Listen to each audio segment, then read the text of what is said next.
Hi friends, welcome to my YouTube channel. ಹೊರಗೆ ಮಳೆ ಬರ್ತಿರೋ ಟೈಮ್ನಲ್ಲಿ ಬಿಸಿ ಬಿಸಿ ಏನಾದರೂ ಸ್ವೀಟ್ ತಿಂದರೆ ಏನು ಮಜಾ ಅಲ್ವಾ?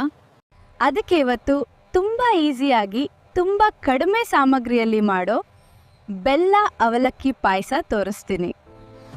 ಈ ರೆಸಿಪಿ ಮಾಡೋಕ್ಕೆ ತುಂಬ ಟೈಮ್ ಕೂಡ ಬೇಕಾಗಲ್ಲ, ಆದರೆ ಟೇಸ್ಟ್ ಮಾತ್ರ ಹೋಟೆಲ್ ಸ್ಟೈಲ್ಗಿಂತಲೂ ಸೂಪರ್ ಆಗಿರುತ್ತೆ. ಹಾಗಾಗಿ ವಿಡಿಯೋ ಸ್ಕಿಪ್ ಮಾಡದೆ ಕೊನೆವರೆಗೂ ನೋಡಿ.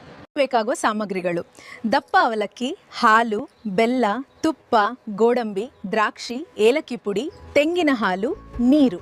ಈಗ ಒಂದು ಪಾತ್ರೆ ಬಿಸಿ ಮಾಡ್ಕೊಂಡು ಅದಕ್ಕೆ 1 ಸ್ಪೂನ್ ತುಪ್ಪ ಹಾಕಿ, ತುಪ್ಪ ಮೆಲ್ಟ್ ಆದಮೇಲೆ ಗೋಡಂಬಿ ದ್ರಾಕ್ಷಿ ಹಾಕಿ ರೋಸ್ಟ್ ಮಾಡ್ಕೊಳ್ಳಿ. ಗೋಲ್ಡನ್ ಕಲರ್ ಬಂದಮೇಲೆ ತೆಗೆದು ಸೈಡ್ಗಿಡಿ. ಅದೇ ಪಾತ್ರೆಗೆ ಈಗ ಅವಲಕ್ಕಿ ಹಾಕಿ 2 ನಿಮಿಷ ನಿಧಾನವಾಗಿ ರೋಸ್ಟ್ ಮಾಡ್ಕೊಳ್ಳಿ. ಹೀಗೆ ರೋಸ್ಟ್ ಮಾಡಿದ್ರೆ ಪಾಯಸ ತುಂಬ ನೈಸ್ ಸ್ಮೆಲ್ ಬರುತ್ತೆ. ಈಗ ಸೆಪ್ರೇಟಾಗಿ ಒಂದು ಪಾತ್ರೆಗೆ ಬೆಲ್ಲ ಹಾಕಿ ಅದಕ್ಕೆ ಸ್ವಲ್ಪ ನೀರು ಹಾಕಿ ಕರಗಿಸ್ಕೊಳ್ಳಿ. ಬೆಲ್ಲ ಕ್ಲೀನ್ ಆಗಿಲ್ಲ ಅಂದರೆ ಫಿಲ್ಟರ್ ಮಾಡ್ಕೊಳ್ಳಿ. ಈಗ ರೋಸ್ಟ್ ಮಾಡಿದ ಅವಲಕ್ಕಿಗೆ 1 ಗ್ಲಾಸ್ ಹಾಲು ಹಾಕಿ ಲೋ ಫ್ಲೇಮ್ನಲ್ಲಿ ನಿಧಾನವಾಗಿ ಬೇಯಿಸ್ಕೊಳ್ಳಿ.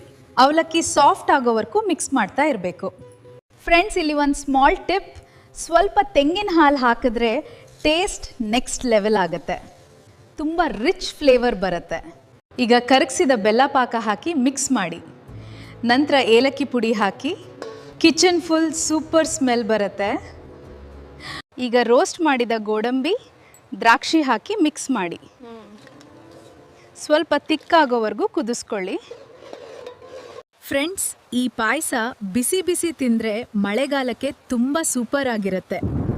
ಚಳಿಯಲ್ಲಿ ಬಾಡಿಗೂ ಚೆನ್ನಾಗಿರುತ್ತೆ. ನಮ್ಮ ಮನೆಯಲ್ಲಿ ಮಳೆ ಬಂದಾಕ್ಷಣ ಈ ಪಾಯಸ ಮಾಡ್ತೀವಿ. ಮಕ್ಕಳು ಕೂಡ ತುಂಬ ಇಷ್ಟಪಟ್ಟು ತಿಂತಾರೆ. ನೀವು ಕೂಡ ಮನೆಯಲ್ಲಿ ಟ್ರೈ ಮಾಡಿ ಹೇಗಿತ್ತು ಅಂತ ಕಮೆಂಟ್ ಮಾಡಿ ಹೇಳಿ. ವಿಡಿಯೋ ಇಷ್ಟ ಆದರೆ ಲೈಕ್ ಮಾಡಿ, ಶೇರ್ ಮಾಡಿ. ಇನ್ನೂ ಇಂತಹ ಈಸಿ ಸ್ವೀಟ್ ರೆಸಿಪೀಸ್ ಬೇಕಾದರೆ ನಮ್ಮ ಚಾನೆಲ್ ಸಬ್ಸ್ಕ್ರೈಬ್ ಮಾಡೋದನ್ನು ಮರಿಬೇಡಿ.